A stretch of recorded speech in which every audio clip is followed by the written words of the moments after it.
Okay, we are joined now by Joey Logano, driver of the number 22 Team Penske Ford.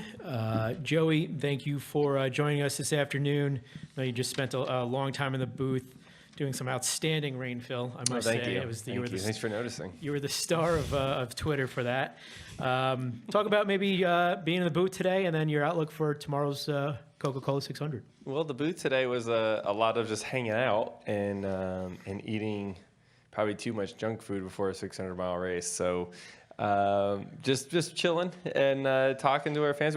Kevin graduated from the drivers only, so that was a big news event for you guys today. And if you want to write all that down, that was huge. But outside of that, we just had some fun. And unfortunately, the weather got the best of us. And your outlook for tomorrow's race? Yeah, I'm looking forward to it. I mean, Coke 600, crown jewel event, as you guys know, one that's kind of haunted me for a while that I really, really want to win. So, obviously nobody knows what they got as far as their race car without practice or qualifying, but we got 600 miles to figure some stuff out. Okay. If you have a question for Joey, please raise your hand. We'll get a mic to you. Start in the middle with Deb, and then work our way around. Deb Williams, Auto Week. Joy, you have the only Ford victory this year so far, and during the off season, all three manufacturers were allowed to change the front ends and the noses. How has that adversely affected Ford, or what has been the situation what has caused Ford's inconsistency this year in the races? No, I think you're going down the right road to understand what's going on. Everyone had the ability to adjust their front ends, cooling packages, and we didn't maximize as well as we needed to. I think that's the bottom line. There's no other way around it. So we're constantly looking for improvements and how we can make our cars better, just like everybody else's. But we're starting a little bit behind. Doesn't mean we can't win races. It just means we have to be perfect. And that means the teams are going to have to do their jobs to really overcome some of the issues. So there's still a long season. There's still plenty of races to win and plenty of time to turn the ship around a little bit. But, it's tough right now. It's probably going to be tough for the foreseeable future until we can make some adjustments. But we're still in the hunt. When I look at the races that we are executing perfectly from a car setup perspective, a pit road perspective, strategy, restarts, if we nail all of those, we can win. If we miss one of those, we can't win. So that's just what it's come down to right now. It's just we have to strive for perfection, which we do anyways, but it really, really matters now in how we execute. I thought it was interesting in looking at the statistical side of it. It seems that the super speedway style racing is where Ford has done quite well this year. But then when you look at the short tracks and the intermediate tracks, that's where the issue has been. Yeah, we're lacking in downforce, right? I mean, that's where we're lacking. There was a compare done a few weeks ago. Everybody got to see it. So, it's just that's the situation it is. So, it doesn't mean we can't make up that difference on car setup and maximizing what we have, right? And if we do a better job than everybody else, we can make up that difference. Yep. Mike, do you have a question? Go to Mike Solardi. Hey, Joey, Mike Solarte, Spectrum News 1. You talked about it in your opening statement about looking forward to the 600 that nobody knows what they got. How much of a challenge is that when you guys come in without practice, without qualifying, and you said you got 600 miles to figure it out, but it's still going to be a challenge. Does that 400 laps, is that kind of a luxury in that regard? No, that's hard to say it's a luxury, but if you asked us this before COVID, what was this like starting a race without practice? We never did that, right? Like we always would have practice before the race. Now we're all kind of used to it. It's like, okay, well, there's no practice, no qualifying. All right, well, we'll just start the race and see what we got. And so it doesn't seem as crazy as it used to be. And like I said, we'll figure it out. You just hope that you get your heights right. Really, I mean, these days, practice, gosh, you can't change a whole bunch anyways, right? You can adjust your heights, some wedge, sway bar arms and toe, right? I mean, that's what you got. And so there's not a whole bunch of room for adjustment anyways, so it's not as big of a deal as it used to be. Go to Steven, and then, yeah, go to, Stephen Toronto, CBS Sports. Joey, I'm sure you saw the technical bulletin this week as far as the door gussets that the teams can install and the V-brace getting removed in response to Kyle and Ryan's accident at Talladega. In overtime in this race last year, you hit driver's side on the front stretch, and I mean, it didn't look like much at first glance, but you said it was the hardest you'd ever hit anything. Obviously, you know, next gen, the safety of the next gen car has been a bit of a moving target. So with the updates that have been made this week and the crash testing that's also been done this week, how satisfied or dissatisfied are you with where the car is in terms of stiffness and the ability to give in an accident? I don't think any of us are satisfied until we see it's better.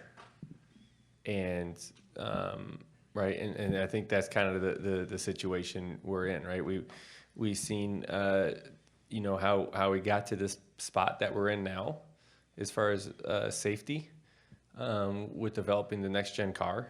And it's frustrating. That was frustrating. But I feel like now there's some pretty clear data on where we're at, and at least we can understand that. And there is steps being made to move forward and make it better. So, you know, when you think about the rear clips, okay, that seems to be better. There's been a few rear impacts. Everyone's seems like they're doing okay. It stinks that it got to the point where it's hurt a few drivers last year. And then you see, you know, Larson and Priest's wreck in Talladega, and you're like, okay, well, the front's too stiff too. So we can't forget about that. And so the next steps are made for that. The frustrating part is that we had to wait till some big wrecks happened to make changes. That was the frustrating part, but you know what, changes are being made now, and that's good. Right. Thanks, Joey. Yep. go to Jordan, and then, go ahead. You can.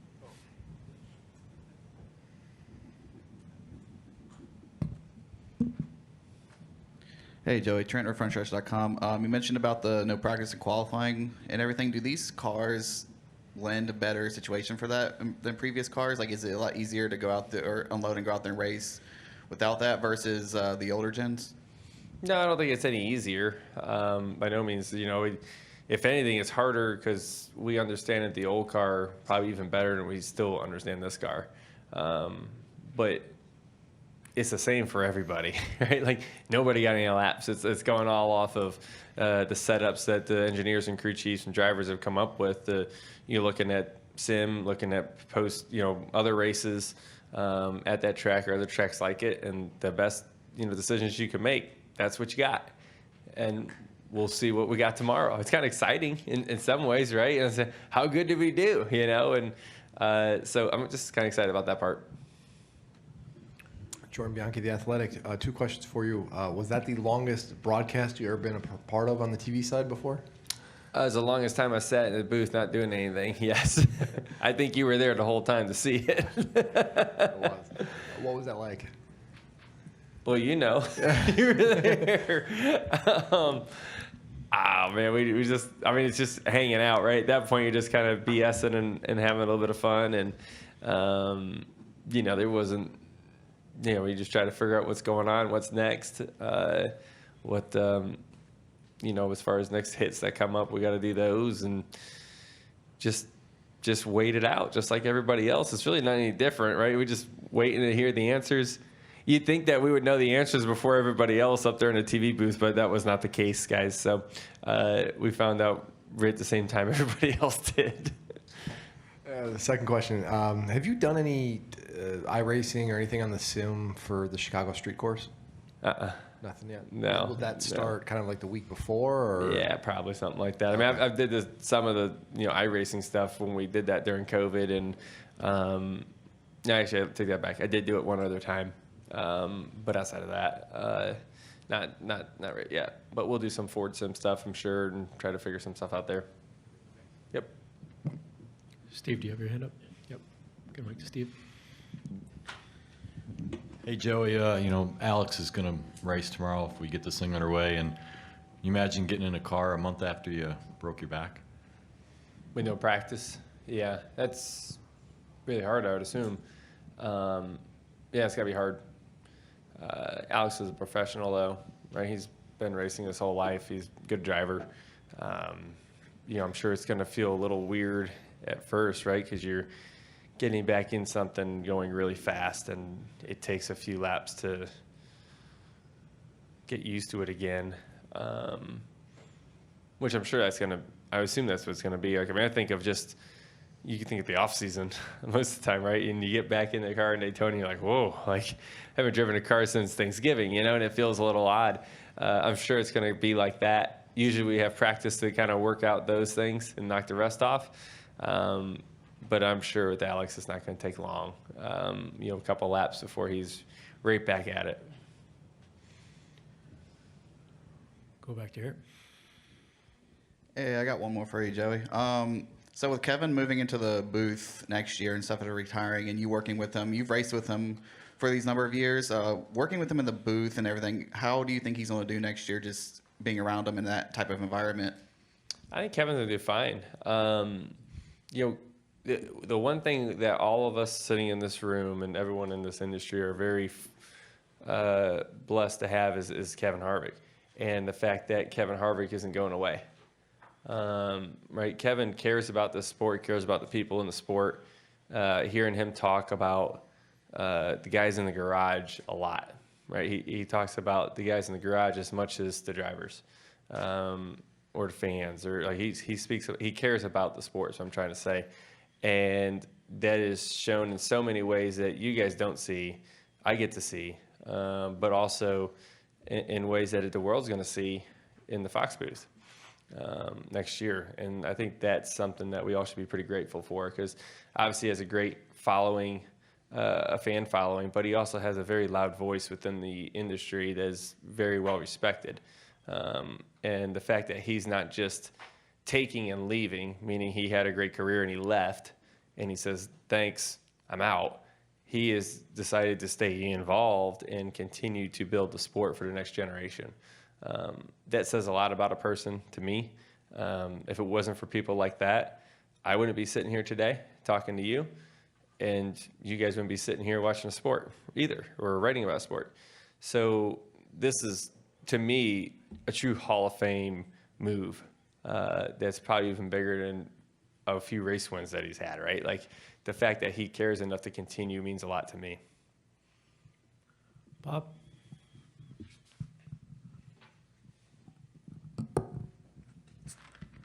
Bob Hawkers, Fox Sports. In terms of trying to get the Fords better, do you get better in these 20 minutes of practice that you have? Do you get better from the races? Is it just people running hours and hours of sim trying to find a little bit here or there? How do you do it? Well, it's never one thing, right? It's never one thing. It takes everything, every little piece to make it better. And if you're talking just speed, at least the things you just brought up there are all speed knob type things. And, that's usually downforce drag and horsepower, right? When you're off, that's usually the things that'll bring the speed in. And really these days, that's all you got. It's not going to be a new spindle or something like that. We can't make those anymore. It's what you got for parts. So if you're off on speed, there's only, 3 things you can look at to get faster.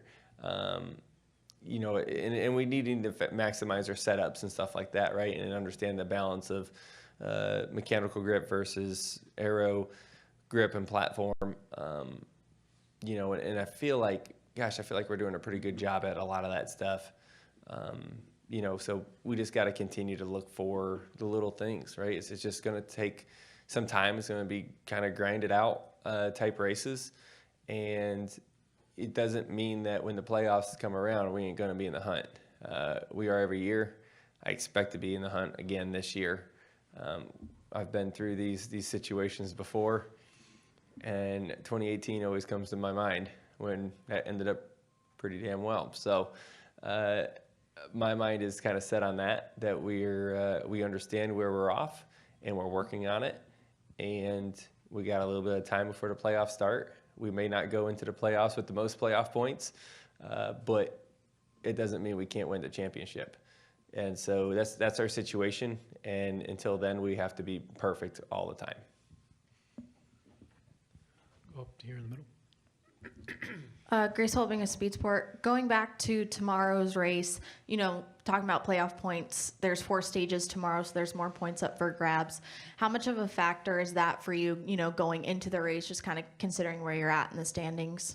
It's a very important race for that reason, right? When you add another 10 possible points, another playoff point sitting there, it's one of those days that if you have a good car and you're fast, boy, you can stack in some points. You can have an amazing day. So hopefully we have that, but that's what makes the 600 different and special, and you have that added stage to it. So, and really, if it goes green stage to stage, there's not a whole bunch of opportunity on strategy. So, I mean, you can split it down the center. There might be a few people that go long, a few people that go short if it goes green, but it's not like there's a caution and half the cars take 2 or stay out or whatever. And if there is a caution, it may change some things up. But if there's no cautions, a fast car is just going to get a lot of points. And if there's a car up front and they execute today, they're going to come walking out of here with a boatload of points. Joey, I'd like to wrap on this question for you. Can you talk a little bit about your visit to the Naval Station Norfolk for Mission 600 and kind of tying that in with racing on Memorial Day weekend? Absolutely. I was blessed enough to go for Mission 600 to go to Norfolk, Virginia to visit the Navy station out there. And I got on a destroyer and they gave me a tour of the whole ship. And the tour was special. It was cool, but meeting the people was what really felt special to me. And hearing their stories, and I guess the thing that stood out to me the most is they just got back from I believe it was an 8-month tour, and there was 14 members on that ship that have not met their kid, not met their baby yet. And I guess that to me was like it gives me chills thinking about it right now, is that I couldn't imagine the commitment that not only that soldier is making, but their family is making in just everyday living. Like, that's the way they live. Like, they were gone for 8 months, they were home for a couple weeks, and they were leaving again for another 3 months and 2 weeks. And so they were going home to meet their kids for the first time. I just couldn't imagine. I mean, I get antsy to go home after a rain delay, and I'm home on Monday instead of Sunday night. You imagine being gone for that long and you miss all of that as you fight for strangers that you have not met. Think about that commitment that these men and women do for us in this country. And I guess every time I do something with the military, I leave with it just, it's a good refresher. And I wish everybody in our country got to see what I got to see. Because I think that would change our culture and our perspective a lot, because it is unreal. And weekends like this are great because it is in the front of everything, right? We're stopping the race, right? We do all these things before pre-race. These things are key for us to do to be able to show our military the appreciation they deserve.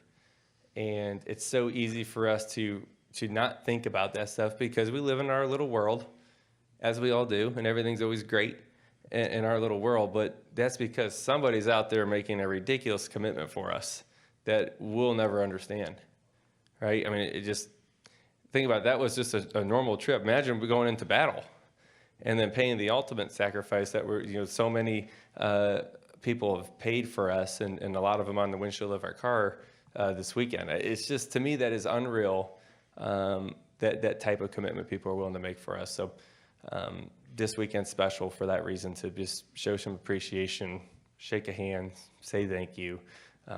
It's literally the least we can do. It never feels like enough I always leave these places thinking like, man, I'm not enough. I'm not worthy, you know. So it's just a special thing. I wish everyone got to see it.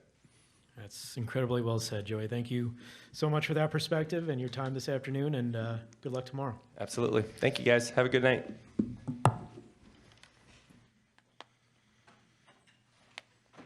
Thanks, Tony. That was great. Appreciate you.